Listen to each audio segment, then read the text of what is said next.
네, 안녕하세요. 저 정운찬입니다. 오늘 만나 뵈어서 대단히 반갑습니다. 몇 년 전에도 와서 포항공대 교수들한테 강의를 했는데 그 이후로 적조했습니다. 사실 제가 지난 3년 동안 한국야구위원회, 즉 KBO 커미셔너를 만들라고 경제에 대한 관심을 아주 깊이 잘 못했습니다. 그래서 오늘 말씀 잘 드릴 수 있을지 자신이 없습니다만, 노원조 회장님이 오라고 그러시는데 거역할 수가 없어서 그냥 끌려오다시피 왔습니다. 그래도 아무래도 여러분께 말씀의 자료를 드려야 할 것 같아서, 여러분들 그 한국 경제의 지속 가능한 발전을 위한 조건, 이런 거 받으셨죠? 네, 거기에 입각해서 말씀을 드리겠습니다. 먼저 지금 한국이 어떤 상황에 있냐 한다면, 한국은 세계적으로 아주 강한 나라가 됐습니다. 경제적으로도 그렇고 사회적으로도 그렇습니다. 이제는 모든 국민이 다 알고 계시겠지만, 인구가 5천만 명이 넘으면서도 1인당 소득이 3만 달러가 넘는 나라는 세상에 7나라밖에 없습니다. 작년까지도 인구 5천만에 1인당 소득 2만 달러 넘는 나라가 7나라였는데, 이제는 작년 말에 우리의 1인당 소득이 3만 달러가 됐기 때문에 5천만 인구에 3만 달러, 그러니까 50, 100만에 30천, 그래서 50, 30, 5030 클럽에 끼인 나라가 7나라인데, 여러분들이 다 짐작하실 수 있듯이 그 미국, 일본, 독일, 영국, 불란서, 이탈리, 그리고 한국입니다. 굉장히 큰 것 아닙니까? 동시에 최근에 중앙일보 9월 24일에 나온 기사를 보면은, 여러분들 다 보셨을지 모르지만, 한국은 그 7나라 중에서 사회적으로 굉장히 또 앞섰습니다. 지금 독일하고 일본이 우리보다 앞섰지만, 우리 불란서나 영국, 이탈리, 미국보다는 우리가 사회 발전 지수가 앞서 있습니다. 그러니까 경제적으로 큰 나라뿐만 아니라 사회적으로 발전한 나라라고 볼 수가 있지 않겠습니까? 이 사회 발전 지수는 뭘로 치냐면은 아주 복합적으로 하는 것입니다만, 뭐 예를 들어서 인간의 기본 욕구, 특히 영양과 기본 의료를 얼마나 잘하고 있느냐. 근데 한국은 그런 19등밖에 안 됩니다만, 개인 안전, 이거 5등입니다. 그 다음에 복지의 토대가 되는 정보와 통신 접근성은 세계 1등이고, 보건과 건강은 5등이고, 고등교육 접근성 3등이고, 이런 식으로 해서 몇십 개 항목을 따지는데, 이걸 종합적으로 볼 때 한국이 17등이에요. 그러니까 50, 30에 끼인 큰 경제국이고, 또한 사회 발전 지수는 17등밖에 안 될지 모르지만, 그 큰 나라들 중에서 50, 30 클럽 멤버 중에서는 또 3등이니까 독일, 일본 다음에 3등이니까 굉장한 나라가 아니겠습니까? 이렇게 된 거는 어떻게 된 거냐 하면은, 결국 60년대부터 시작해서 한 60년 가까이, 60년이면 더 되나요? 60년 이상 경제 성장을 했기 때문에 이게 가능한 것이 아니었겠습니까? 그럼 그 경제 성장이 왜 가능했냐면은, 뭐 여러 사람들이 여러 가지 의견을 내놓지만, 제가 보기에는 두 가지. 하나는 하면 된다고 하는 정신을 우리들이 다 가지고 있었어요. 그 can do spirit, 뭐 fighting spirit, hungry spirit, 이런 것으로 영어로 표현합니다만, 하면 된다는 정신이 아주 굉장한 거였었고, 그다음 두 번째는 교육에 대한 관심과 투자가 세계적이 아니었습니까? 근데 동의하시죠? 근데 지금 현 시점에서 어떻게 됐냐, 앞으로 어떻게 될 것이냐에 대해서는 굉장히 비관적입니다. 그러니까 지금 성장에 대해서 말씀을 드리자면은, 여러분들이 가지고 있는 유인물에 아마 제가 가지고 있는 건 네 번째 페이지인데, 이거 한번 좀 읽어드리겠습니다. 과거 한국 경제는 다소 불안할지는 몰라도 역동적인 평가를 받았습니다. 그러나 IMF 구제 금융을 불러온 외환 위기와 2008년 글로벌 금융 위기를 겪으면서 건전성, 안전성은 강화된 반면 경제 활력이 떨어지면서 저성장이 고착화될 우려에 봉착하였다. 그래서 김영삼 정부 이후로 지금 5년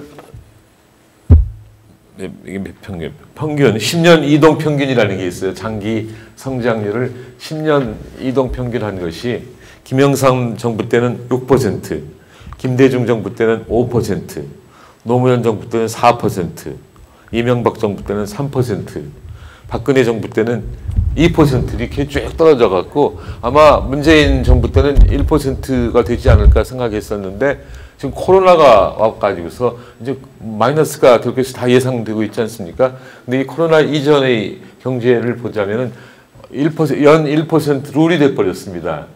그러니까 정권이 바뀔 때마다 경제 성장률이 1%씩 떨어져서 이제는 김영삼 정부 때 6%가 이제는 1% 미만으로 떨어질 정도로 역동성이 없어졌다 이렇게 말씀드릴 수가 있죠.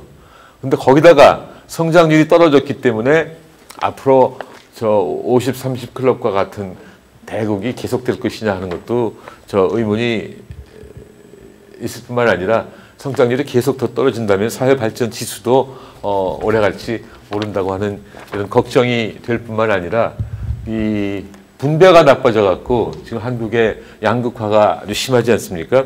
소득 분배만으로 따져본다면은 제일 돈 잘 버는 1% 사람들이 전체 소득의 15%를 가져가요. 그러니까 지금 한국 인구가 5천만이라면은 50만 명이 전체 소득의 15%를 가져가고 전체 인구의 소득 돈 제일 잘 버는 10% 사람들이 전체 소득의 얼마를 가져가냐면은 47%를 가져가요. 거의 반이 아닙니까?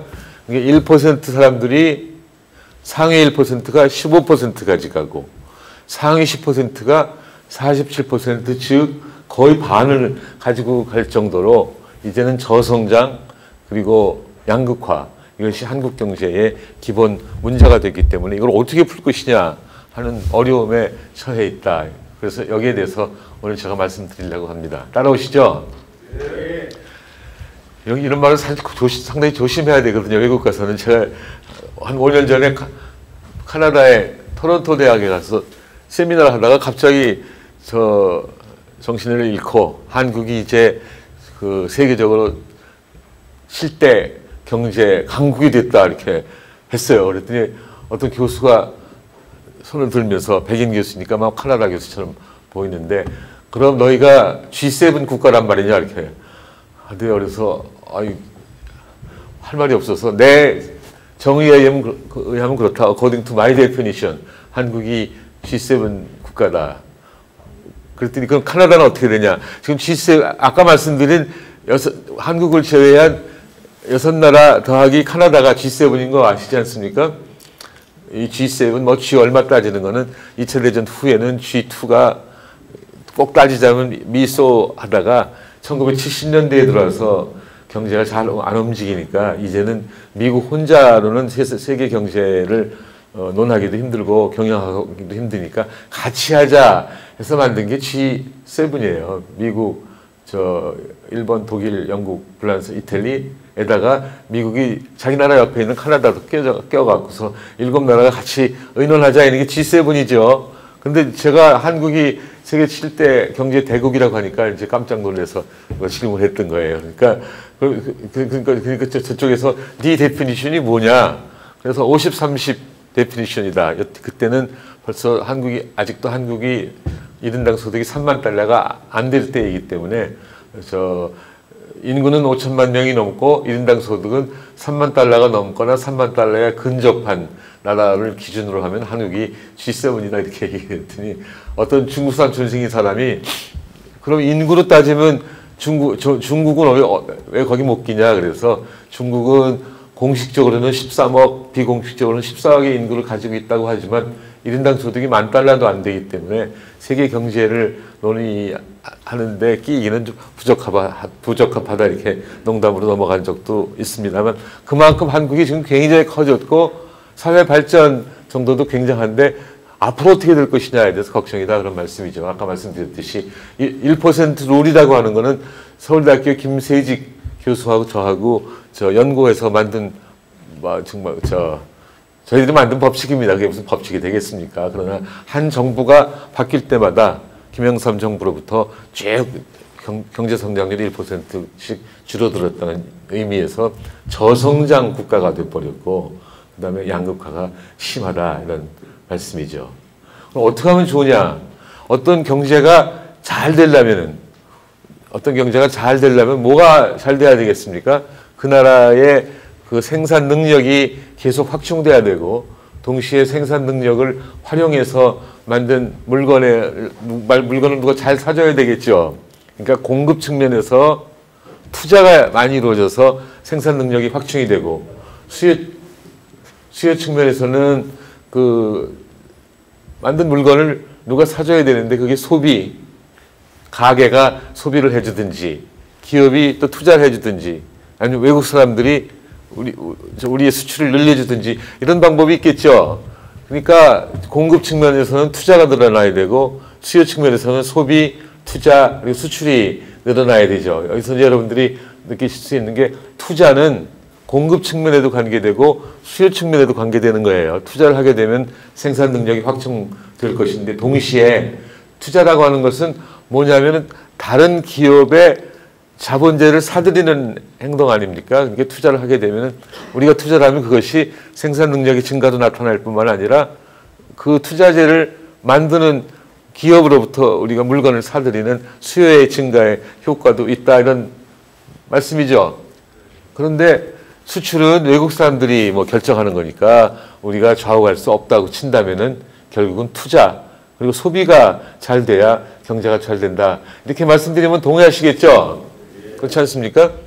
그래서 바로 문재인 정부가 소득 주도 성장 정책을 쓴 거예요. 결국 소비를 늘려야 경제가 잘 되지 않겠냐.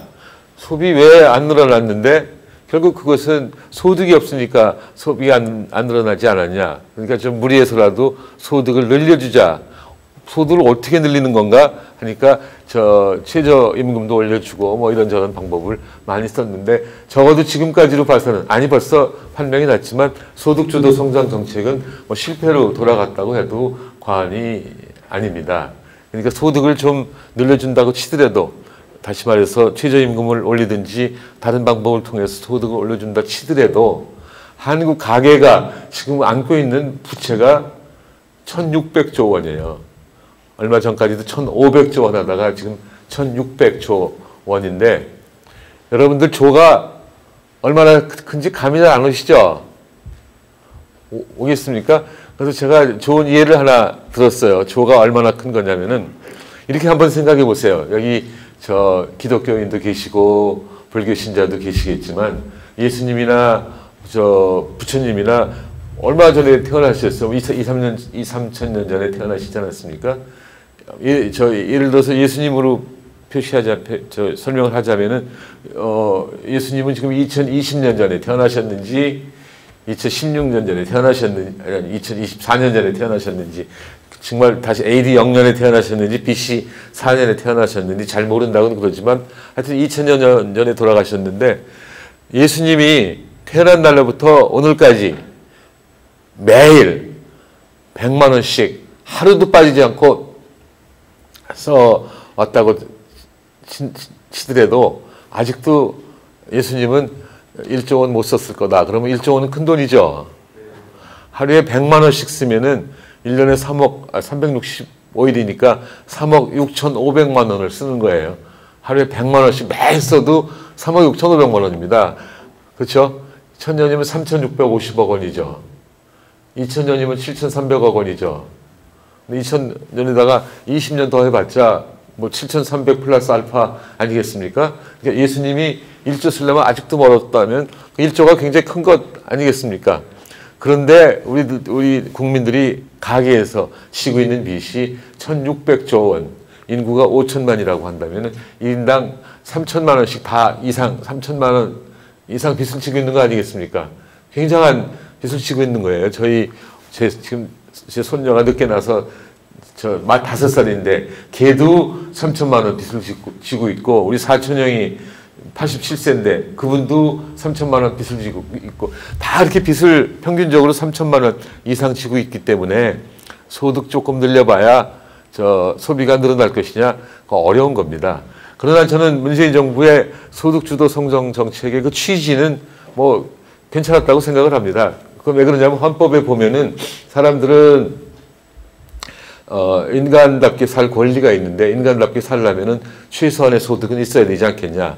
그러니까 인권 정책적 차원에서 소득을 올려주겠다고 한다면은 그거는 이해가 되겠는데, 최저임금 인상을 통해서 소득을 올려주면 결국 소비가 늘어나갖고 그 한국 경제가 생산한 제품에 대한 수요가 늘어나서 경제가 활발해질 것이다.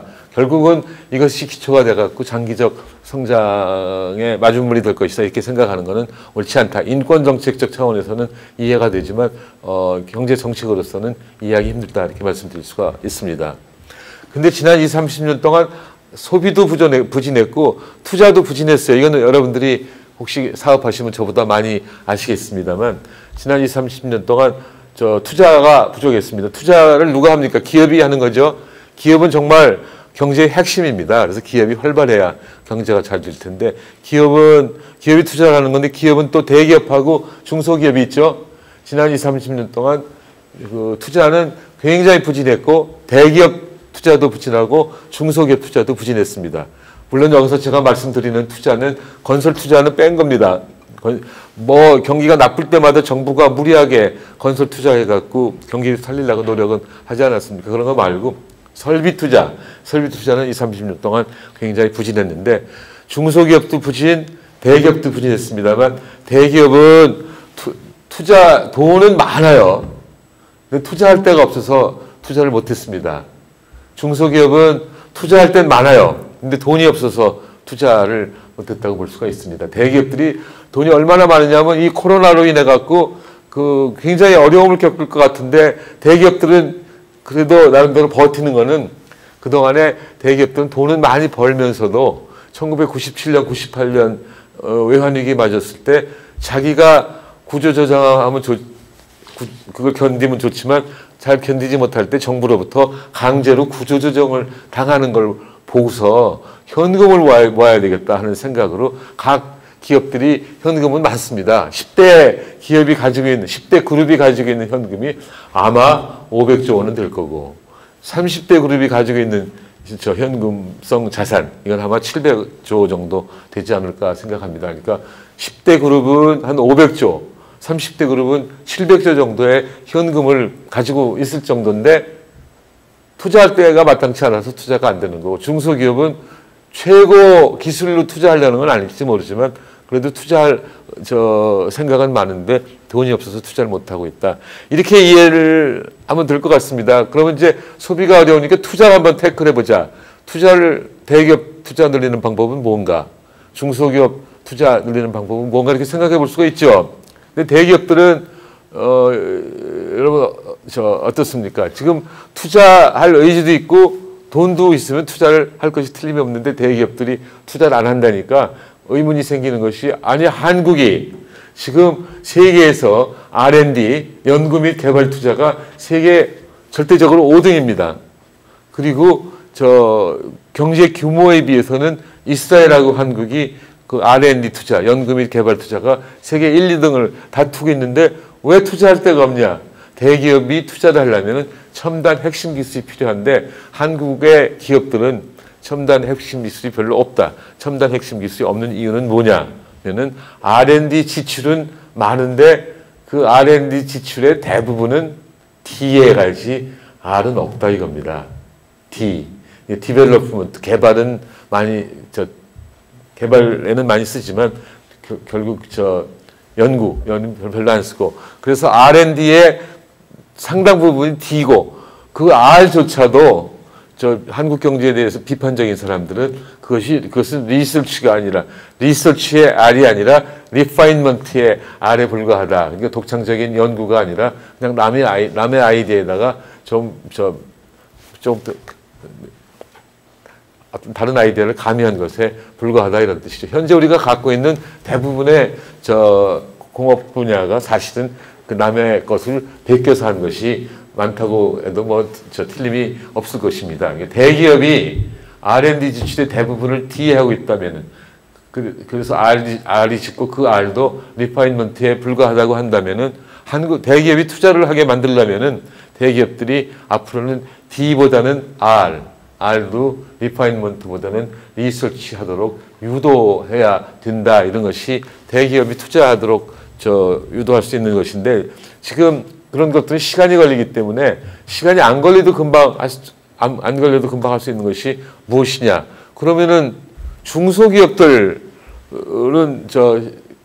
아까도 말씀드렸듯이 최고급 기술은 아니라 할지라도 투자할 것이 많이 있기 때문에 돈이 들어가면 중소기업은 할 것이다 해갖고 사실 한국 경제의 매직 키라고 하는 것은 대기업으로 흘러갈 돈이 중소기업으로 스무드하게 흘러가도록 유도하는 것이다. 이렇게 저 생각을 하고 있습니다. 이게 제가 좀 이따 설명드릴 동반성장 정책의 한 부분이라고 생각할 수 있는데 여러분 동반성장 말씀 들어보셨죠? 저는 지난번 대선 때 문재인 후보가 그냥 TV다가 대통령에 당선되면은 동반성장 사회를 만들겠다고 도배질을 막 며칠 동안 했는데 대통령이 당선된 다음에 지금까지 문재인 대통령 입에서 동반성장이라는 단어는 한 번도 안 나왔습니다. 그래서 제가 이 얘기를 했더니 어떤 사람이 저보고 국내에서는 안 했지만 동남아시아에서 동반성장이라는 단어 한번 썼다 그래갖고 그거는 포용성장이라는 말을 쓰려다가 잊어버려갖고 동반성장이라는 말을 쓰지 않았냐는 농담까지 했습니다만 그 이유는 여기서 말씀드릴 수 없습니다. 여러 가지 이유가 있겠습니다만 동반성장에 대한 관심이 좀 덜하다 이렇게 생각을 하는데 그럼 동반성장이 뭐냐? 별거 아닙니다. 더불어 성장하고 함께 또는 공정하게 나누어서 다 같이 살기 좋은 사회를 만들자는 하나의 사회 철학이라고 해도 틀림이 없을 것입니다. 근데 여기서 가끔 사람들이 오해하는 것이 동반성장이란 마치 있는 사람 거 좀 뺏어다가 없는 사람한테 주는 것처럼 이해하는 수도 있습니다만 절대 그게 아니라 동반성장은 경제 전체의 파이는 크게 하되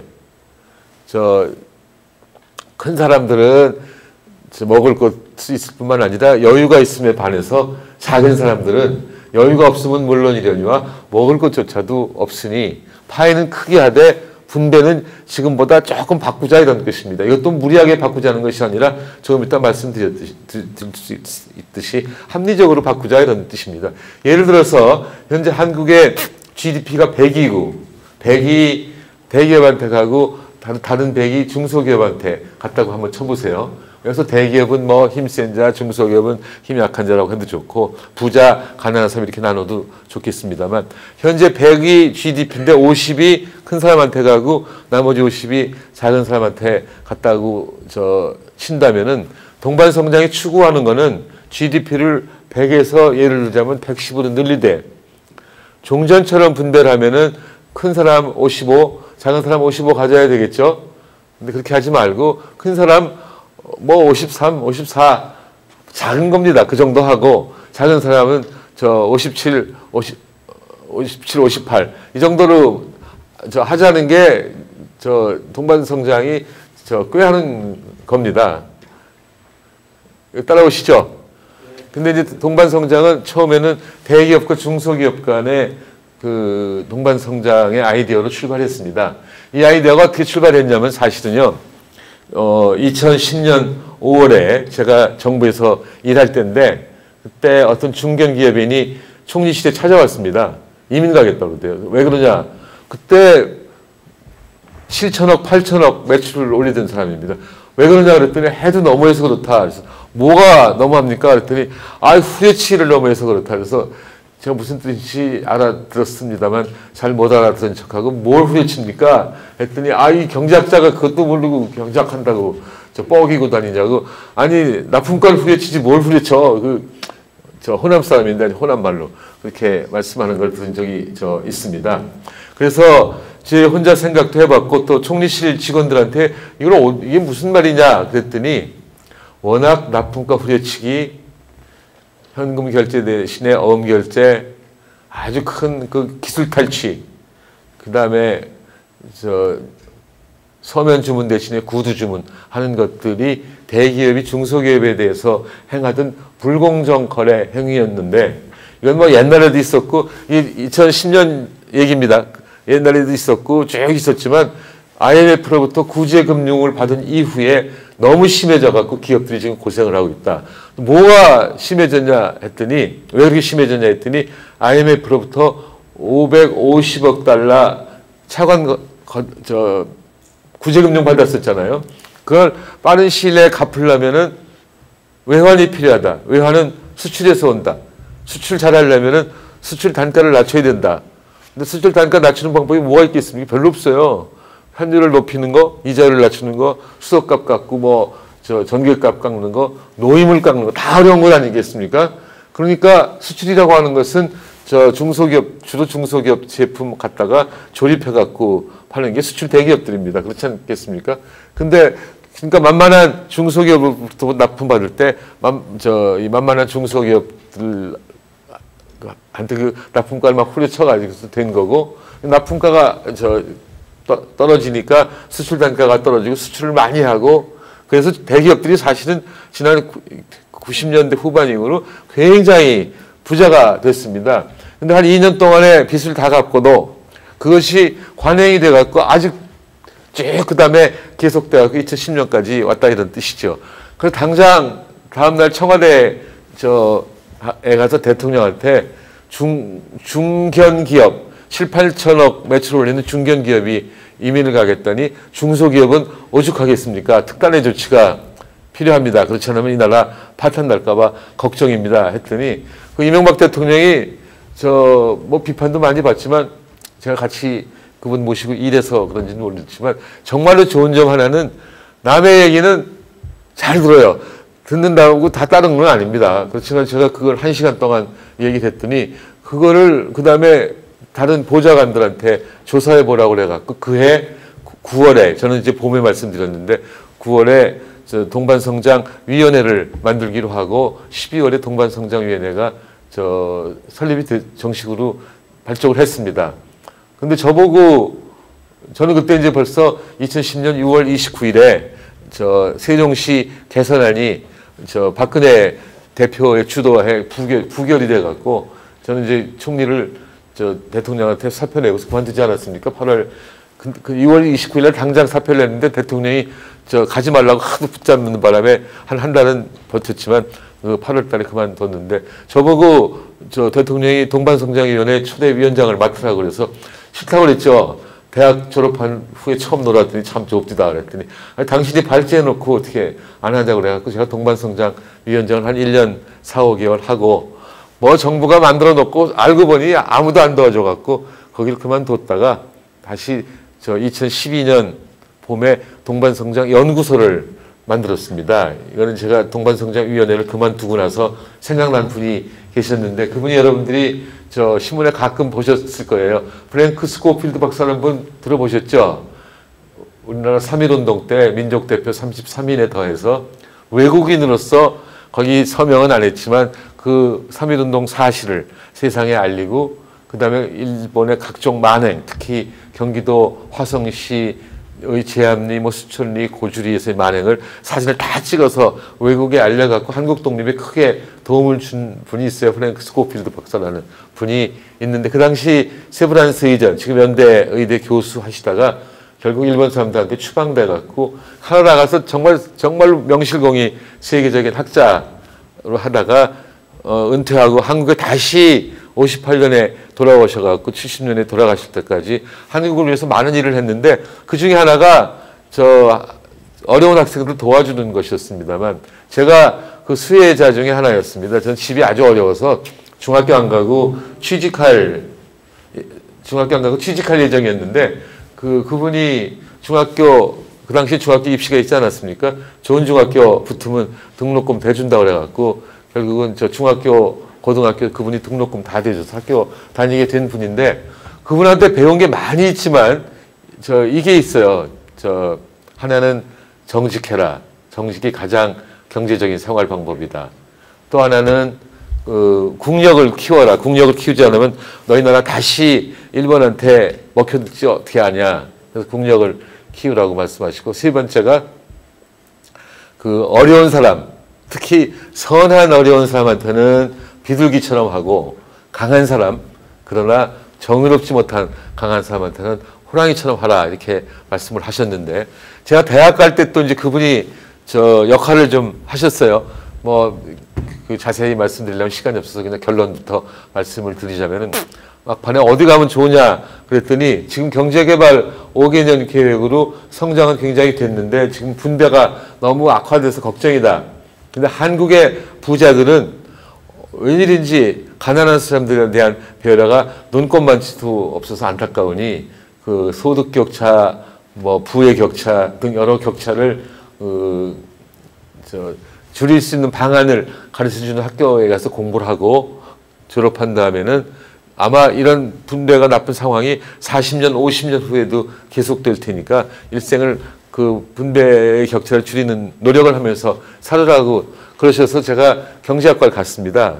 그리고 그 후에는 그분이 그런 말씀을 하셨지만 제 마음속에는 이때 아무런 행동도 못하다가 어떻게 우연히 동반성장위원회가 생겨서 거기서 일을 했습니다만 성과가 없어서 그만뒀는데 우리 할아버지, 스코필드 할아버지가 생각이 나서 제가 동반성장 연구소를 전 2012년에 만들어갖고 지금까지 완전히 순수 민간 연구소로 만들어갖고 운영을 하고 있습니다. 얘기가 좀 길어졌습니다만 하여간 동반성장은 그런 백그라운드에서 나온 아이디어고 처음에는 이게 대기업과 중소기업 간의 동반성장 아이디어로 나왔지만 사실은 그 범위가 굉장히 넓습니다. 빈부 간의 동반성장, 도농 간의 동반성장, 지역 간의 동반성장, 남녀 간의 동반성장, 세대 간의 동반성장, 남북한 간의 동반성장, 국가 간의 동반성장도 많이 있겠죠.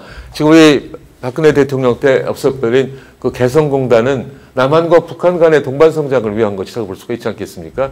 그 다음에 만병통치약은 아니라 할지라도 FTA, 이거는 국가 간의 동반성장이라고 얘기할 수가 있고, 지금 서울대학교 제가 총장할 때 채택한, 아직도 도입한, 아직도 계속되고 있습니다만, 지역균형 선발제도 아시죠? 들어보셨어요? 애기들 혹시 대학 갈 애기들 있으시면 들어보셨겠습니다만, 제가 총장 되자마자 학생처한테 서울대학교 학생의 구성이 어떻게 되냐고 그랬더니 100명 중에 46명이 서울, 26명이 강남이라고 그래서 그러다가 우리가 국립대학인데 잘못하다가 서울시립대학 되겠다. 더 나아가서 잘못하면 서울시 강남 구립대학 되겠다. 이렇게 농담을 했답니다. 잊어버렸는데. 그래서 그 후로 우여곡절 끝에 전국의 고등학교 교장 선생님들이 3명 이내로 학생을 추천하면은 한 5,000명 정도 됩니다. 그 중에서 1,200~300명 뽑는 것이 지역균형 선발 제도인데 이거는 지역 간의 동반성장을 위한 것입니다. 봉화 고등학교가 있는지 없는지 모르지만 봉화 지역의 어느 고등학교하고 전남 강진의 어느 고등학교 학생들이 1등 한다면은 서울의 청담고등학교, 현대고등학교보다 못할 이유가 뭐 있겠습니까? 아마 대학 들어와서 처음에는 좀 모자랄지도 모르고 실제로 서울대학 들어와서 성적이 좀 떨어진다고 그래요. 1년에는. 근데 4년 지날 때는 오히려 성적이 더 좋은 학생들도 많고 이렇게 됐는데 이거는 완전히 지역 간의 동반성장을 위한 노력의 일환이라고 말씀드릴 수 있습니다. 자, 이런 동반성장의 이런 무엇이냐에 대한 아이디어를 잡으셨으면 아까 제가 말씀드린 거 있죠. 대기업으로 흐를 돈이 스무드하게 중소기업으로 흐르도록 유도한다면은 중소기업이 투자를 할 수 있다. 투자를 하면은 생산이 늘어난다. 생산이 늘어나면은 고용이 늘어난다. 고용이 늘어나면 소득이 늘어난다. 이건 일해서 번 소득이 늘어나는 거예요. 정부가 준 소득이 아니라.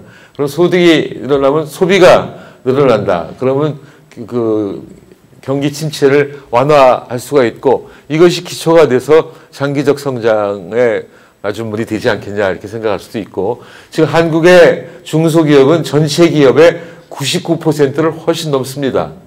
고용도 전체 고용의 88%를 훨씬 넘습니다. 그래서 중소기업이 활발해져 가지고서 단기적 성장이 이루어지면은 결국은 저 분배 문제 아까 말씀드린 1%가 상위 1%가 15% 얻는 거 상위 10%가 47% 얻는 분배 문제도 어느 정도 완화되지 않겠냐. 그래서 제가 동반성장 아이디어를 세상에 캠페인하고 다니라고 말씀드릴 수가 있습니다. 그럼 어떤 방법으로 대기업으로 흐를 돈이 중소기업으로 흐르도록 유도하겠냐. 첫째는 이익공유예요. 이익공유. 이것도 이제 저보고 빨갱이라고 그러죠, 사람들이. 이익공유는 무슨 지가 돈 벌었으면 됐지. 이 자본주의 국가에서 이익을 얻은 걸 누구하고 공유하라는 거야? 이렇게들 얘기합니다. 제가 사실 2011년에 이 아이디어를 냈다가 그냥 이건희 회장님한테 혼났죠. 당신이 그 사업가의 아들로 태어나셔서 경제학을 공부했고 또 사업도 해봤지만 이익공유라는 게 어느 나라 말이냐. 자본주의 용어냐, 사회주의 용어냐, 공산주의 용어냐 이렇게 비판을 많이 하셔서 신문에 굉장히 오랫동안 났었어요. 근데 그거는 삼성조차도 그런 아이디어를 회장님한테 안 가르쳐 드렸구나. 그래서 참으로 안타까워 했었는데 이 공유는요, 100여 년 전에 미국의 할리우드에서 나온 개념이에요. 여러분, 할리우드가 어떤 데입니까? 영화 만드는 데 아닙니까? 영화 제작하는 사람들이 영화 만들 때 누가 필요합니까? 여러 사람이 필요하겠지만 제일 필요한 건 감독하고 배우 아니겠습니까? 근데 감독하고 배우한테 돈 줘야 되잖아요. 얼마 주겠어요? 영화가 잘 될지 안 될지 모르니까 난감하지 않겠습니까? 그때 바로 우리가 어릴 때부터 듣던 개런티라는 단어 있죠? 정확하게는 러닝 개런티입니다. 러닝 개런티를 얼마 줄게. 더 남으면 우리 대박 치면 더 줄게 하는 것이 프로핏 쉐어링이에요. 미국에 아주 유행하는 말입니다. 프로핏 쉐어링, 이익 공유라고 하는 것은 할리우드에서 처음 나오고 처음에 러닝 개런티 주되 더 남으면 더 줄게 하는 건데 대기업하고 중소기업하고 한번 생각해 보세요. 대기업이 아까 말씀드린 수출 대기업이 지금 비용으로는 도저히 수출을 못하겠다. 중소기업 여러분 납품가좀 좀 깎겠습니다. 그래서 수출이 가능하도록 합시다. 수출 잘 되면은 그 남는 거 당신들한테 좀 주겠습니다. 이게 프로핏 쉐어링 하자는 건데 따라오시죠? 그렇지 않습니까? 아주 정말로 간단한 거고 헐리우드에서 했을 뿐만 아니라 그 다음에 이게 이제 제조업으로 가서 크라이슬러라고 자동차 하는 데 있죠. 자동차 회사 거기서도 하고 있고 그 뭐다 저 에어컨이 뭐죠? 무슨 에어컨 잊어버렸다.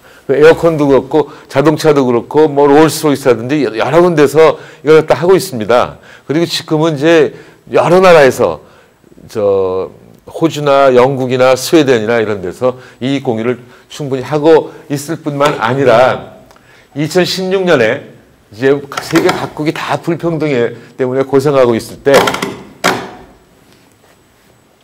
지금은 저 과거 일이 됐지만 4년 전 미국 대선 때 그 버니 샌더스나 저 힐러리 클린턴이나 모두 다 대선 공약을 어떻게 가장 큰 걸 뭘 했냐면 자기들이 당선만 된다면은 미국의 전 산업에 걸쳐서 이익 공유가 보편화되도록 각종 인센티브를 주겠다고 했었지 않았습니까? 그러니까 그 이익 공유가 별 생소한 개념이 아닌데 사실 우리나라에는 아직 잘 안 알려져 있던 것을 제가 얘기해갖고 비판을 받은 적이 있고요.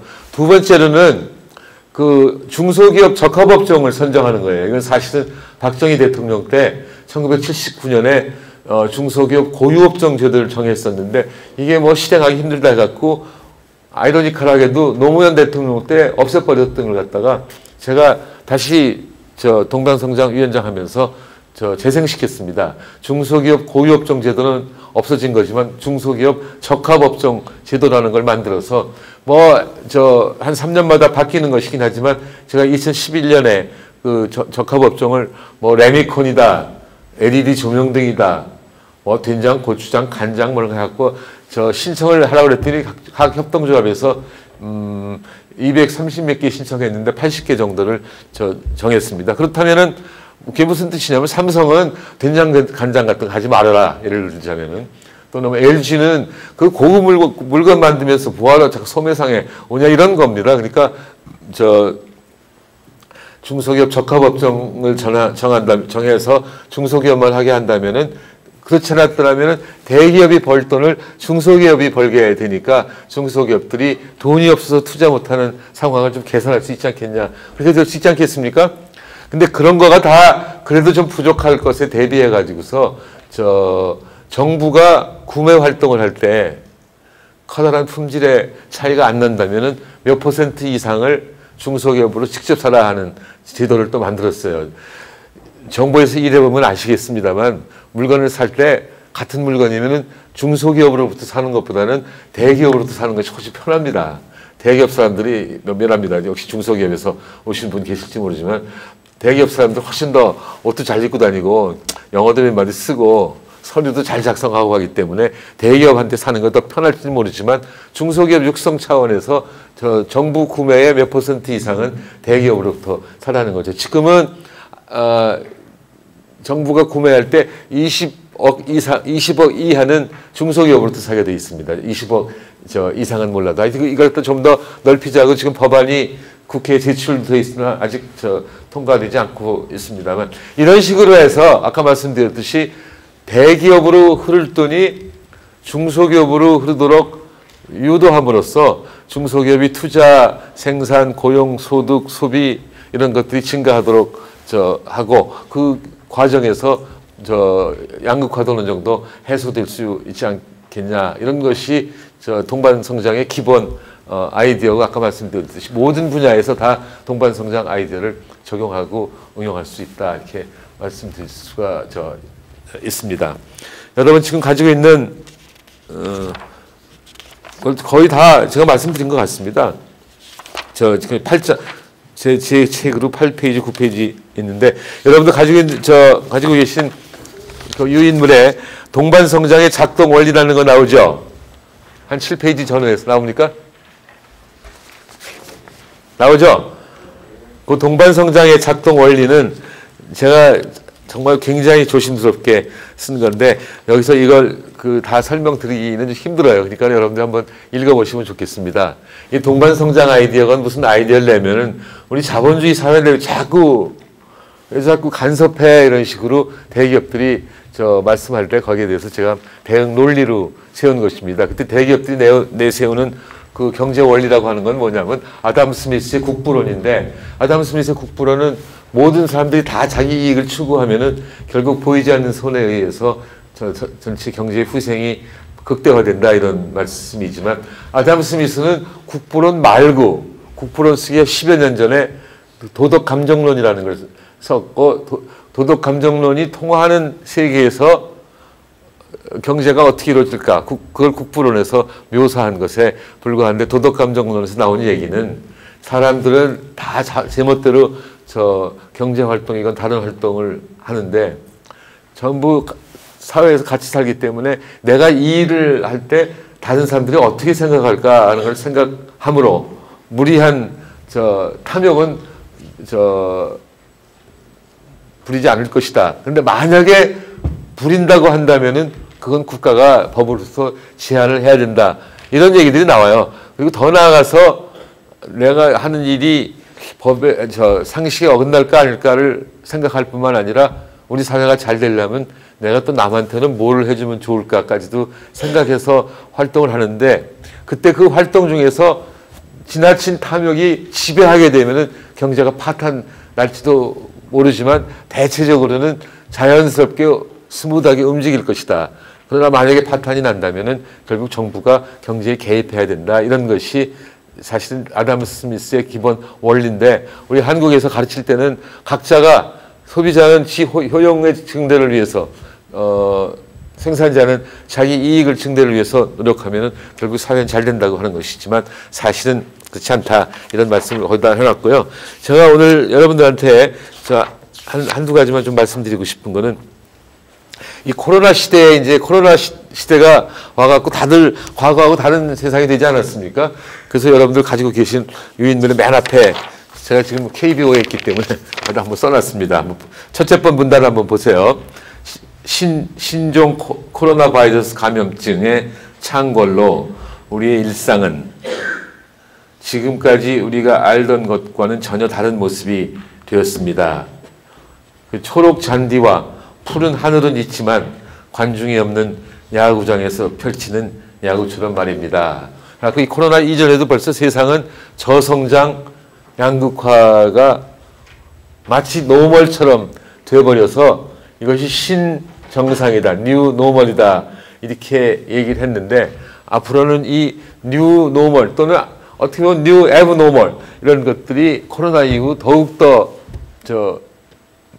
심각해질 것이다 이런 말씀이에요. 그건 무슨 말씀이냐면 지금 여러분들이 지난 1년 가까이 다 경험해 보셨지만 정부의 역할이라고 하는 것이 굉장히 커졌잖아요. 여기다 비판도 많이 있죠. 코로나 정치한다고.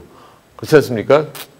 지난번에 총선 며칠 전에 보니까 코로나 환자가 많이 줄었죠. 정부가 코로나 관리를 잘했다고 하는 표시 그런 것 같고 언젠가 또 문재인 대통령의 지지도가 굉장히 내려가니까 그때부터는 또 코로나 환자가 막 늘어나가지고서 정부가 사회에 더 간섭하기 시작하는 것 같고 그래서 지금 가장 의문점이 뭐냐면은 확진자 숫자 나오는 거는 우리들이 더 조심해라 또 덜 조심해도 좋다 하는 신호로 받아들일 수 있겠는데 검사는 몇 명 했는데 확진자가 이렇게 나왔는지에 대해서는 발표 하나도 없지 않습니까?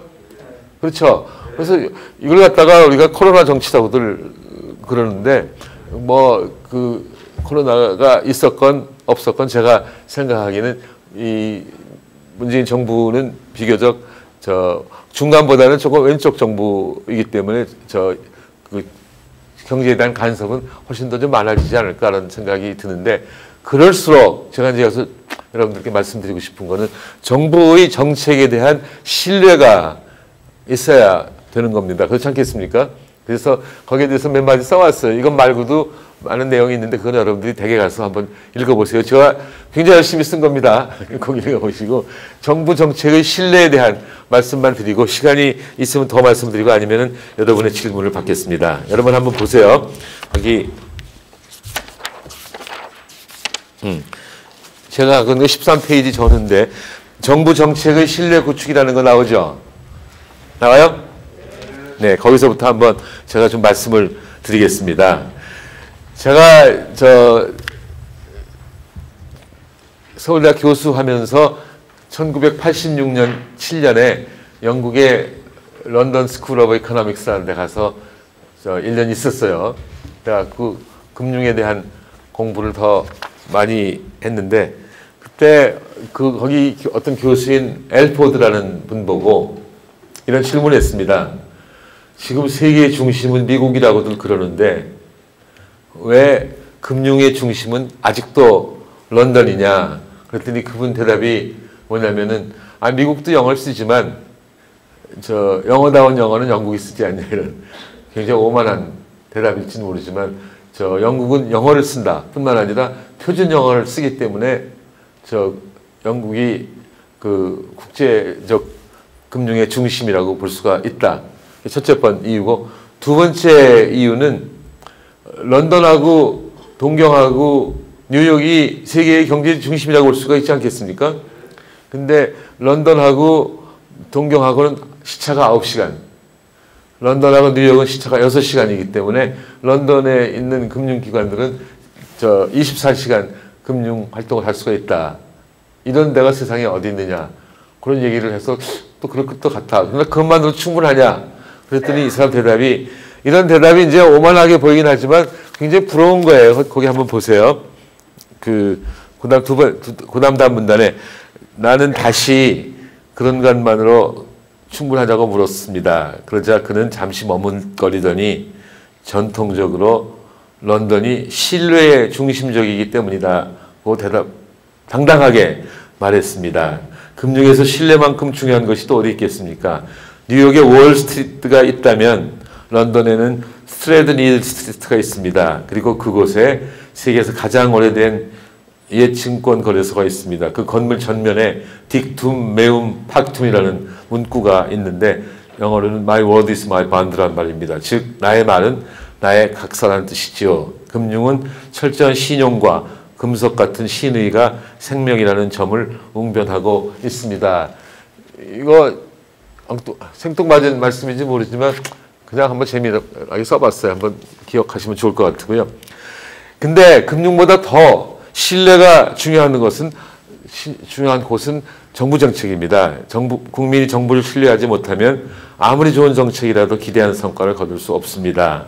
정부가 정책 홍보에 매달려서 정책을 과장하거나 왜곡해서 선전하면 국민의 신뢰를 완전히 잃어버릴 수도 있습니다. 그래서 이제 정부가 지금 하는 것에 대해서 비판하기 위해서 쓴 거예요. 보세요. 오늘날 한국에서 정부 정책의 신뢰 수준은 어떻습니까? 아쉽게도 신뢰도가 높다고 자신 있게 말할 사람은 얼마 없을 것입니다. 이거 동의하시죠? 네. 정말로 요새 그렇게 느낍니다. 그럼 어떻게 하면 좋으냐? 저는 이 경제 정책도 그렇고 다른 정책도 그렇고 뭐 잘못한 거 있으면 빨리 잘못했다고 하고 그다음 한 걸음 나가는 게 좋아요. 지금 우리 이제 문정부의 특징은 잘못했단 말을 들어본 적이 없어요. 여러분 들어보셨어요? 뭐 몇 번인지 모르지만 국회의원들이 23번이라니까 23번인데 주택정책인가? 이거 23번 고쳤다는데 나아진 게 없잖아요. 그리고 악화되고 있으면 그때 빨리 미안합니다. 잘못했습니다 하고 이제 새로운 정책을 수립하거나 아예 앞으로 정책 안 세우겠습니다. 이런 식으로 나오면은 우리 국민들이 착하잖아요. 잘못했다 그러면 다 넘어가는데 그걸 못하고 무슨 자존심이 그렇게 강한지 아직도 그 말이 안 나와서 참으로 안타깝습니다. 그래서 고단 문단에 썼어요. 정부가 그간의 정책 실패를 인정하고 명확하고 일관된 정책 기조를 견지해야 됩니다. 이렇게 썼는데 그것과 관련해서 요새 또 뉴딜이라는 게 나오잖아요. 무슨 뭐 디지털 뉴딜, 그린 뉴딜, 무슨 뉴딜 막 나오는데 이런 뉴딜 정책이라고 하는 것을 잘 못 이해하고 있어요. 뉴딜 정책은 루즈벨트 대통령 때 나온 것이지만 뉴딜이라고 하는 것은 새롭게 다룬다는 뜻입니다. 이게 전부 세상을 바꿔놓겠다는 얘기인데 그린 뉴딜이건 디지털 뉴딜이건 무슨 뉴딜이건 다 지금까지 있던 정책을 짜깁기 해놓고서 거기다 이름은 디지털 뉴딜, 그린 뉴딜 붙여서 참으로 안타깝다고 생각을 합니다만 제가 지루할지 모르지만 좀 같이 읽어봐도 괜찮겠죠? 고단 문단 좀 보세요. 찾으셨죠? 정부는 이제 새로운 길을 걸어야 한다. 정책의 기본 바탕으로 신뢰를 다시 구축하는 길로 가야 한다. 신뢰 구축을 위해서는 정직과 투명성이 가장 중요하다. 이거 동의하시죠? 미국 루즈벨트 대통령의 노변 정담을 소개합니다. 그래서 이제 다음 넘어가갖고 다음 문단에 미국의 뉴딜은 구호만으로 성공한 것이 아닙니다.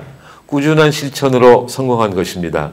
성공의 뒤에는 정부에 대한 국민의 신뢰가 있었습니다. 그리고 그 신뢰를 얻기 위한 루즈벨트 대통령의 끊임없는 노력이 있었습니다. 그래서 한 7, 8줄 넘어가서 루즈벨트 대통령은 특유의 유머와 과장하지 않는 솔직함 그리고 담백함으로 국민을 감동시키고 정책을 믿고 따르도록 하였습니다. 그리고 문단을 하나 더 넘어가서 이게 제가 사실 하고 싶은 말입니다. 내가 직접적인 표현은 아니지만 하나는 뭔가 아는 사람들이 해야 된다. 그 말 되죠? 두 번째는 좀 경험 있는 사람이 해야 된다 이런 말입니다. 그걸 제가 길지만 한 번 더 읽어드릴게요. 그 문단. 정부 정책의 신뢰 구축은 또한 정책을 운영하는 정책 당국자의 전문성과 그에 기초한 정책 운용술.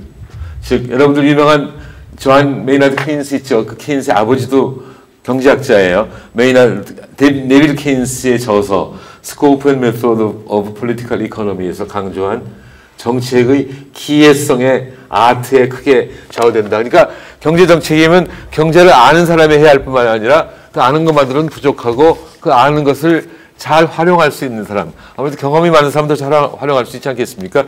그런 사람이 있으면 좋겠다는 것입니다. 이러한 전문성과 정치의 기회성은 정책 담당자의 경제 전반에 대한 폭넓은 이해, 정보 및 데이터에 대한 탁월한 해석력, 정책 방향에 대한 예리한 감각 등을 필요로 한다. 그것은 장기간에 걸친 경제정책의 이론과 현실에 대한 경험을 통해서나 체득할 수 있는 것이다. 정부가 실질적인 전문성의 확충을 통해 경제정책에 대해서 압도적인 지적 우위를 확보할 수 있도록 민간 부분도 정부의 견해를 경청할 가능성도 높아지고 그만큼 신뢰를 얻게 될 것이다. 이거 무슨 말씀인지 아시겠죠? 그래서 지금 일하는 사람들이 전문성도 있고 또한 그 경험도 좀 있어야 되지 않겠냐 이런 말씀이고요. 그냥 그게 다 결론입니다.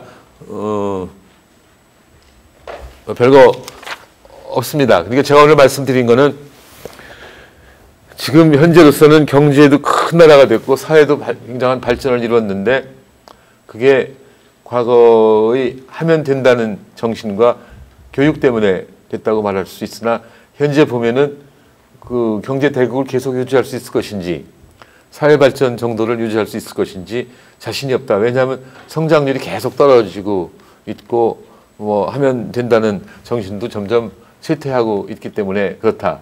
그래서 이제 지금 좀 더 말씀드리겠습니다. 단기 처방과 장기 처방이 있을 텐데 단기는 우선 동반 성장으로 가자. 왜 그러냐면은 지금 경제 대국이 계속될 것인지 아닐 것인지에 대해서 두려움이 있는 것은 결국 경제를 잘 만들기 위해서는 투자도 많이 있어야 되고 소비도 많이 있어야 되는데 소비는 지금 많이 올라가기를 기대하기 힘드는데 투자는 한번 태클해보자. 근데 현재 대기업은 첨단 핵심 기술이 없고 돈만 있어서 투자 어차피 안 할 것이고 중소기업은 돈만 주면 투자를 할 것이니 동반성장 그 3정책을 통해서 대기업에 있을 돈이 중소기업으로 흐르도록 유도해서 중소기업 중심으로 성장이 다시 일어나게 하고 중소기업이 커지면 결국 양극화도 많이 줄어들지 않겠냐 이런 얘기예요. 근데 이제 대기업이 첨단 핵심 기술을 더 키우려면은 결국 D에서 R로의 변화, 리파인먼트에서 리서치 변화로 바뀌어야 되는데 그러자면 또 다른 정책도 많이 필요합니다. 이게 중장기적인 얘기인데 현재 한국의 교육을 중장기적으로는 바꿔야 됩니다. 지금 저도 제가 교수를 미국에서 3년 하고 서울대학에서 31년에서 34년이나 했지만 제가 교수 잘한 것 같지가 않아요. 창의성을 키우는 교육을 해야 됩니다. 제가 나름대로 노력을 했지만 부족하고 결국 과거식의 교육, 우리가 남을 따라갈 때의 교육은 그 모방을 잘하면 되거든요. 남의 거 갖다가 이해해서 가르쳐주고 그 사람은 외워갖고 응용하면 되는 건데 이제는 우리가 선두국가 중에 하나가 됐기 때문에 창의성을 다뤄야 되고 창의성을 발휘해야 되고 창의성의 발휘를 위해서는 뭐가 필요하냐면요. 다양성입니다. 다양성이 없이는 창의성이 제고되기 힘듭니다. 여러분들 다 어떤 조직에 계시다면은 그 조직을 다양해야 됩니다. 아까 제가 말씀드린 서울대학교의 지역균형 선발이 있지 않습니까? 그런 지역 간의 균형, 어떻게 보면 형평을 위해서 한 거라고 볼 수도 있지만 더 나아가서는 서울대학교 학생들이 다양하게 구성되면은 학생들이 서로 다른 사람들을 봐가면서 새로운 걸 배우게 되고 교수조차도 그냥 서울 지역 애들 환경 좋고 공부 잘하는 애를 뽑아다가 걔네들만 봐갖고는 교수들도 다양성을 잃게 되고 창의성 발휘에 지장이 될지도 모르니까 하여튼 그 지역균형 선발은 다양성을 위한 것이었다고 볼 수가 있습니다. 여러분 조직도 좀 그렇게 해주세요. 제가 서울대 총장할 때 그 보직 교수가 1기 한 10명, 2기 10명 정도 됩니다. 2년씩 바꾸는 건데 이거 제 자랑인데 괜찮겠죠? 1기, 2기 합해서 보직 교수가 30명 했어요. 근데 1기 때 제가 나온 고등학교 딱 1명, 2기 때도 제가 나온 고등학교 출신 1명만 보직 교수로 모셨습니다. 지금은 서울대학교 교수가 한 2,200명 되지만 그 당시는 서울대학교 교수가 1,800명이었는데 경기고등학교 출신이 1,800명 중에 370명이었어요. 많죠? 근데 그 370명 중에서 보직 교수를 1기 1명, 2기 1명밖에 안 했고 주로 뭐 경상도, 전라도, 충청도 고루고루 해갖고 부산고등학교, 경남고등학교, 뭐 경북고등학교 이렇게 쭉 했는데 제가 자랑하는 것은 그때 다양한 구성으로 이루어져 가지고서 정말로 많은 일을 했어요. 제가 그 교수 총리 때나 지금 총재 때보다는 교수 때가 훨씬 더 잘했다고 생각합니다. 제가 아는 데니까. 이 KBO 가보니까 야구는 세상에 저보다 더 좋아하는 사람이 없을 것 같은데 거기 들어가 보니까 복잡한 게 무지하게 많대요. 그래서 만족스럽게 못했다고 생각합니다. 특히 총장 할 때에 비해서는.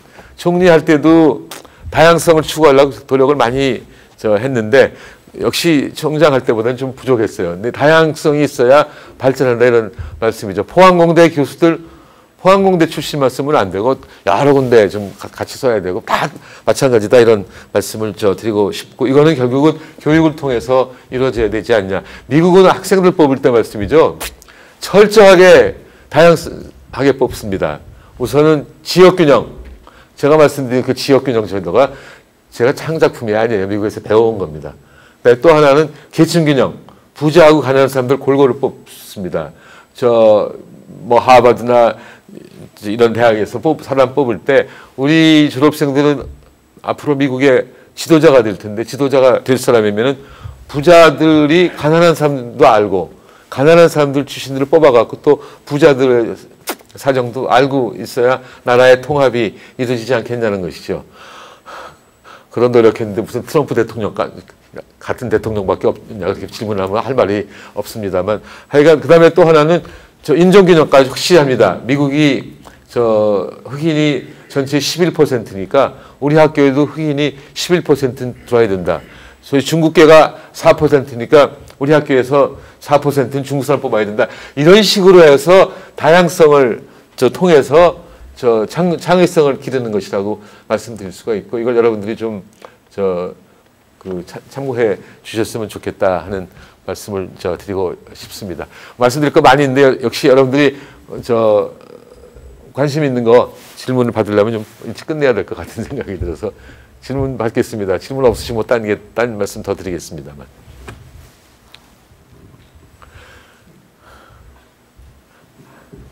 하여튼 제가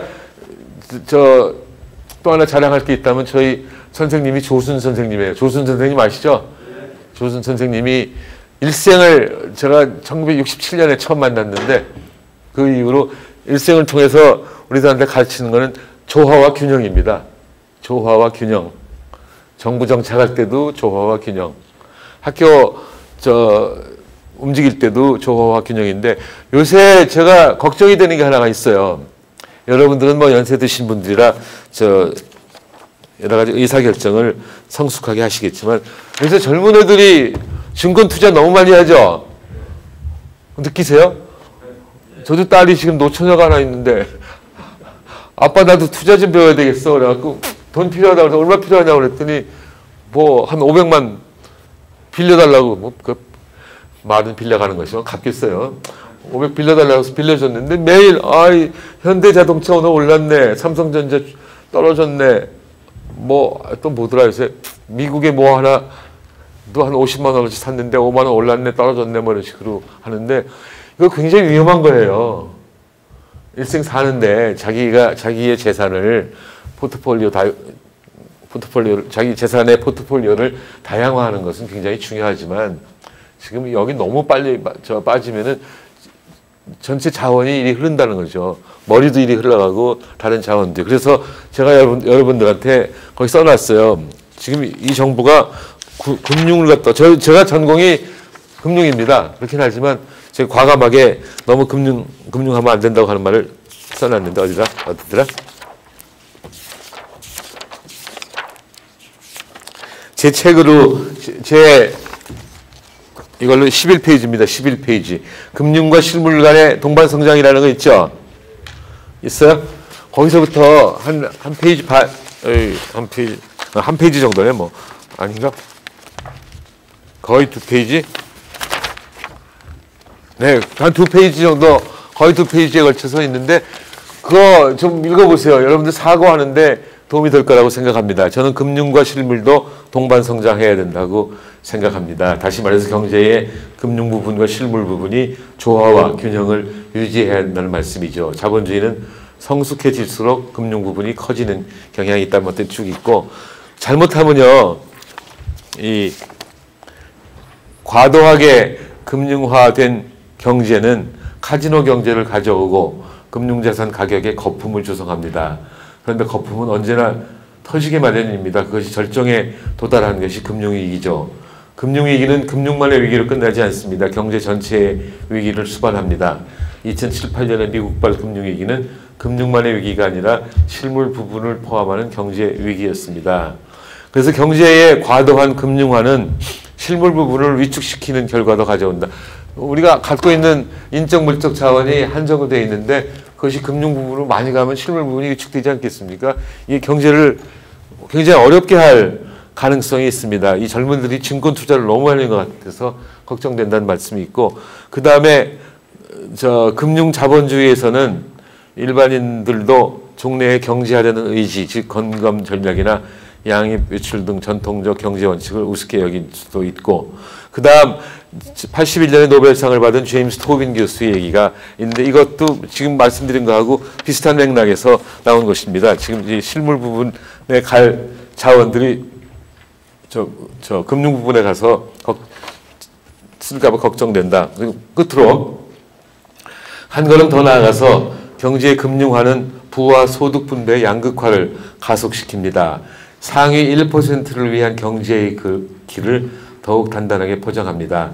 1% 경제는 끝내 1% 정치를 만들어내고, 금융자본주의는 금권 경제와 즉 그 플루토크라시와 전제정치, 오토크라시를 초래합니다. 금융자본주의의 말로는 부익부 빈익빈이고 귀익귀 천익천의 어두운 시대입니다. 이걸 막아야 합니다. 이렇게 써놨는데, 일단 한번 읽어보십시오. 네. 네, 질문하실 거 있으면 하시죠. 아무거나 좋습니다. 네. 영남경제 김대중입니다. 네. 최근에 그 정부는 부동산에 이렇게 좀 낀 돈을 그 주식으로 이렇게 농성을 갖다가 옮겨가도록 유도를 하고 있는데요. 또 거기에 반해서 또 최근에 대주주 요건을 3억 원으로 낮추면서 소득세 부과를 갖다가 하기로 결정을 내렸는데, 예, 여기에 대해서 주식 투자로 유동성을 갖다가 이동시키려고 하는 노력과 또 대주주 요건을 또 그렇게 낮춤으로 인해 가지고 일반 국민들의 투자 심리를 또 위축시켰다는 비판을 받고 있는데, 네. 이렇게 좀 약간 정반대의 정책이 정부 안에서 서로 충돌하는 것 같은 느낌입니다. 예, 네, 저 첫 번째 금융 투자를 갖다가 국민을 금융 투자로 유도하는 것은 지금 금방 말씀드린 금융과 실물 간의 조화를 이뤄야 한다는 측면에서 바람직하지 않다고 생각을 하고, 두 번째 것에 대해서는 지금 논의 중인 걸로 알고 있습니다. 한도에 대해서. 정부에 있는 사람들도 그 정책이 옳지 않다고 하는 것이 여당 쪽에서도, 정부 쪽에서 이미 나왔고 여당 쪽에서 나오고 있는 것 같습니다. 당내에서도 반발이 좀 있다고 얘기를 듣고 네? 있는데요. 당내에서도 물론. 반발이 많다고 얘기를. 그래서 지금 당내에서 이제 처음에는 모르다가 여론을 들어보니까 그 사람들 중요한 것이 표잖아요. 근데 자기 지역구에 가서 보니까는 반발이 많으니까 이걸 제거해야 되겠다 하는 의견을 내는 것 같습니다. 그게 혹시 분만 성장에는 크게 이렇게 좋지 않은 정이 아닐까?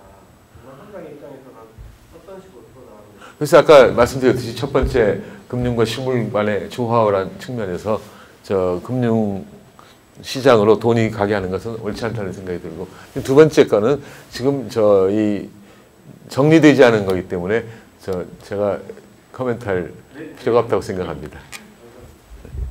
사회자가 한 말씀 여쭙겠습니다. 네네. 지금 여야 불문하고 대통령으로 까무라고 잘 보이지 않는데요. 우리 정 총리께서 다인강 경험 그리고 연세도 매우는 적당한 연세 같아요. 그래서 의향이 없으신지, 만약에 없으시다 그러면 지금 대통령 감으로 보이는 분이 한 분만 선택해 주시면 감사합니다. 아이고, 우선 첫째 번 질문은 아주 쉬운 질문입니다. 저는 정치적 소질이 없습니다. 그리고 제가 우리 친구한테 요새 친구들이 자꾸 저보고 너 말만 떠들고 다니지 말고 행동을 해 그런 거 있는데 제가 이제 밖에 나가서 이런 말씀하시면 안 됩니다만 제가 서울대학 총장할 때 신문에 정말 많이 났어요. 우선 노무현 대통령이 서울대학교 없애려고 그러고 그 다음에 산불정책이라는 거 있죠. 대입에서 뭐더라 본고사 안 본다. 고교 등급제 안 된다. 기여 입학제 안 된다. 그 외에 많은 거를 서울대학에서 추구하면은 거기에 대해서 견제를 하고 그래서 아주 힘들었어요. 서울대학 없앤다는 거는 물리적으로 서울대학을 없애는 것이 아니라 학부를 없애고 대학원만 한다든지 뭐 이런 식이에요. 그래갖고 싸움을 많이 하니까 저 신문에서 신났죠. 보수 신문에서 신나갖고 정운찬과 노무현의 싸움 저 한 4년 동안 잘 싸웠어요. 정확히 말하면 3년 반입니다. 제가 2002년부터 했고 저 대통령은 2002년 7월부터 했고 노무현 대통령은 2003년 2월부터 했으니까 한 겹치는 게 3년 반인데 싸움을 하니까 이제 보수 신문들에서 뭐 감이 없는데 정운찬 좀 한번 밀어보자 있었어요. 아주 구체적으로는 김종인이라는 사람하고 또 조순 선생님도 저보고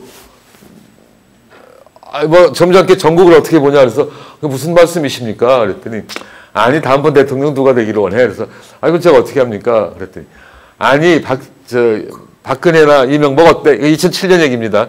그래서 글쎄 뭐 그렇게 탐탁지는 않네요. 그랬더니 그럼 자네가 한번 해보라 그래. 아니 싫습니다. 그랬더니 조순 선생님이 아니 공부하는 목적이 뭔가 사회에 기여하려고 공부하는 거 아닌가. 지금까지 학교에서 기여는 했으니까 이제 정치에 한번 나가서 좀 고쳐보지 했는데 처음에 마고는 싫다 그러다가 하도 그러셔서 2월 중순부터 4월 한 하순까지 2개월 반 동안에 전국의 대학을 다니면서 특강을 했어요. 그랬더니 그 당시 신문에서 특강 정치 이렇게 표현을 했죠. 여기 포항공대도 왔었는데 한 10군데 다니니까 못하겠어요. 예를 들자면 전남대학에 갔는데 거기 서울에서 기자가 한 30명 오는 거예요. 근데 그 중에 한 친구가 서울대학교 경제학과 나온 친구인데 선생님 오늘 피곤하실 때 맥주 한잔 사주세요. 그래서 그러지 뭐. 그랬더니 한 20명 기자가 오대요. 전 또 그 당시 광주에서 제일 좋은 신양 파크 호텔에 갔더니 맥주 마시는 것이 아니라 와서 양주 마시더라고요.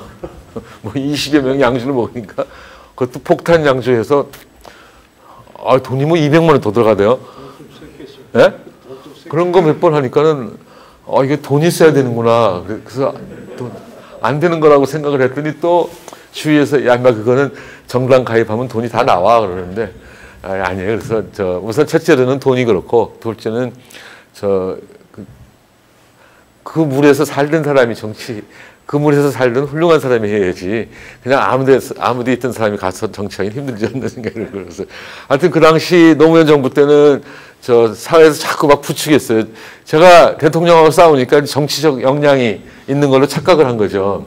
저는 원칙대로 그냥 얘기하고 싸우고 했는데 그래서 저는 정치적 소질이 없다고 스스로 판단을 했습니다. 요새도 저보고 서울시장 나오라 뭐 대통령 나오라고 많이 얘기하는데 저는 아닌 것 같은데요. 근데 그다음 네가 아니면 누구냐 그렇게 말씀하신다면은 잘 모르겠어요.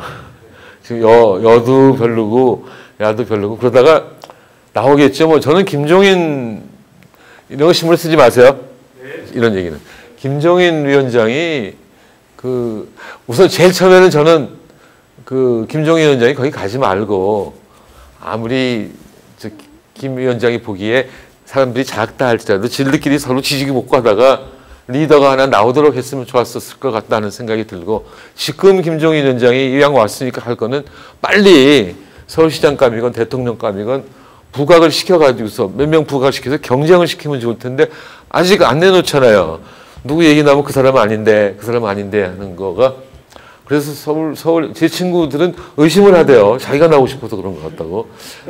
잘 모르겠는데 저 두 번째 질문에 대해서는 저는 그 김종인 위원장이 그 야당의 후보를 빨리 몇 명 해갖고 경쟁시키도록 유도했으면 좋겠고, 여당은 모르겠어요. 요새 나온 사람들 별로 마음에 안 드는 것 같은데 모르겠습니다. 미안합니다. 네, 또 질문 없으세요? 언제까지 해야 되죠? 네네네. 여러분, 좀 마스크를 쓰셔서 얼굴도 다 못 뵙고 그러고 합니다만, 또 이렇게, 경사가 져서 다 뵙지 못하고 말씀드렸으나, 제가 오늘 오랜만에 강의하는 게 힘드네요. 이 KBO 하면서 외부 강의 안 했거든요. 힘든데, 제 강의는 보잘 것 없었다 치더라도, 원고는 열심히 쓴 거니까, 댁에 가서 한번 읽고, 저하고 같이 생각을 공유해 주시면 고맙겠습니다. 이 나라가 살 길은 동반성장밖에 없습니다.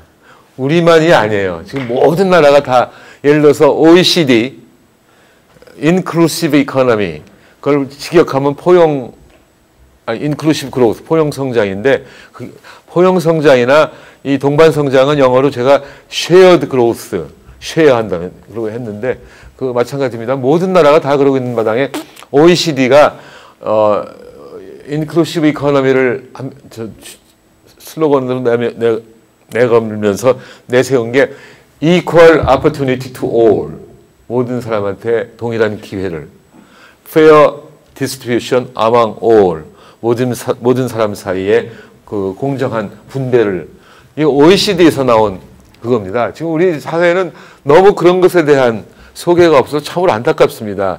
우리가 동반 성장의 필요성이 더한데, 다른 나라도 지금 굉장히 필요하지만 OECD 같은 데서 나온 아이디어를 세상에 좀 알렸으면 좋겠는데, 왜 그 언론들이, 특히 보수 언론들이 제 아이디어를 안 알리는지 모르겠어요. 아마 보수 언론들이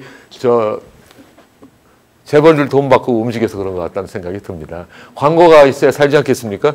그래서 광고 때문에 그런 게 아닌가 하는 걱정은 있는데, 하여간 제 동반성장 아이디어가 여러분 그리고 또 다른 분들한테도 많이 퍼지기를 기원합니다. 고맙습니다. 네, 네.